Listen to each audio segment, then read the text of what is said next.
Wasted talent, Kevin Holland. One of my favorite fighters in recent years has been Kevin Holland. I've always liked his brash, cocky style. He's funny, and he's a really good fighter. Canvas, huh? Something to get used to, right? Yeah. I know.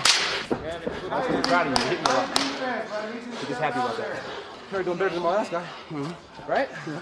I love his style, boxing stance. He's got massive power on that punch. And since he joined the UFC, he has had some nasty KOs. One of my favorite ones was when he knocked out Joaquin Buckley, a KO slugger. Then MMA slugger Jacare Souza from his back. Tells you how much leverage this guy has in his punches. But this video wouldn't be entertaining if I didn't criticize him. There's no doubt in my mind that Kevin Holland has a lot of talent. He's a smart guy.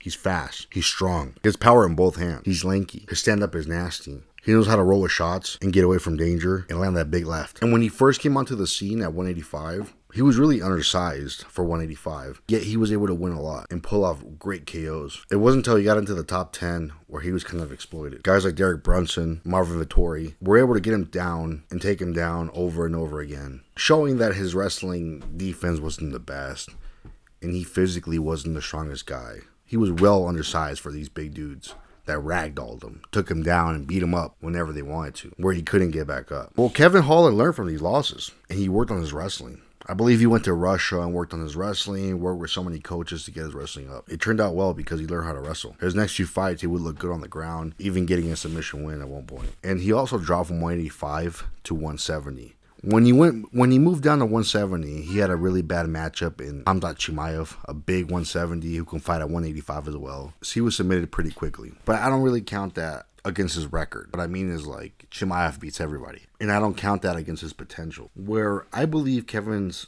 potential fell off was, let me start off by saying that he's a very proud man. You can see it in his personality. He's all about Houston, representing Houston, Texas all the time. Coming out to that Mexican OT, the cowboy hat. He's a very proud man. And I believe this pride is what leads him to become wasted talent.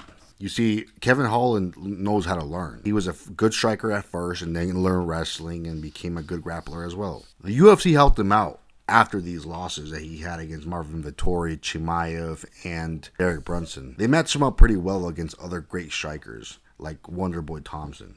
This is where I believe his pride wasted his talent. Wonderboy Thompson has been striking all his life. He's one of the greatest fighters in the world. And Kevin Holland, who knew wrestling at the time now, got stronger because he dropped in weight class, got better with jiu-jitsu, decided to go up against Wonderboy in a stand-up fight and fought him standing up. Why? Because of his pride. Stephen Thompson has no takedown defense. This is a fighter that Kevin Holland should have been able to take down and beat up. Yet he didn't. He stood there, tried to strike with the best striker in MMA right now, and got his arm broken and got beat up and stopped.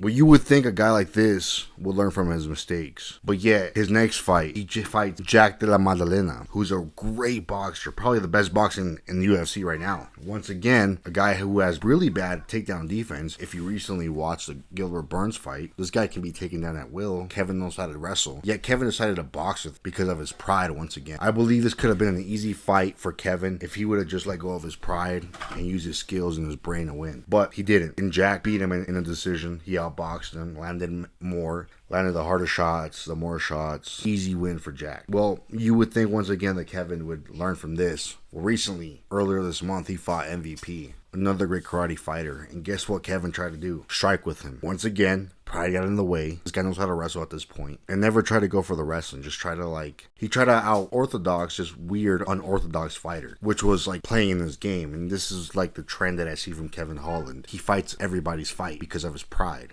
instead of changing it up. These are fights that he could have won, all three of them, but yet he decided to be too prideful and fight the fight he wasn't supposed to. So now this puts Kevin in a hard place because he's coming off 3 straight losses. One more and he's done, or he could be done tomorrow. He's not getting any better because he's too prideful, and he's letting these guys just walk all over him. Kevin Holland could have become a better fighter if he would have just let go of his pride and fight guys the way they don't want to be fought. Taking down Wonderboy, taking down MVP, taking down Jack. Yeah, he never did it. He's a big guy. He's a strong guy. Bigger than most guys at 170. He can do it. And now he knows wrestling. But yeah, he decided not to. And this is why I think Kevin Holland ultimately becomes wasted talent. I believe his next fight will probably be even harder than these. He's not even ranked at this point. The UFC is itching to cut anybody for budget cuts. So it doesn't look great for Kevin Holland. I consider him a wasted talent. He was really good. Like I said, the most talented I've seen in a while. But tell me what you think in the comments. Have a good one.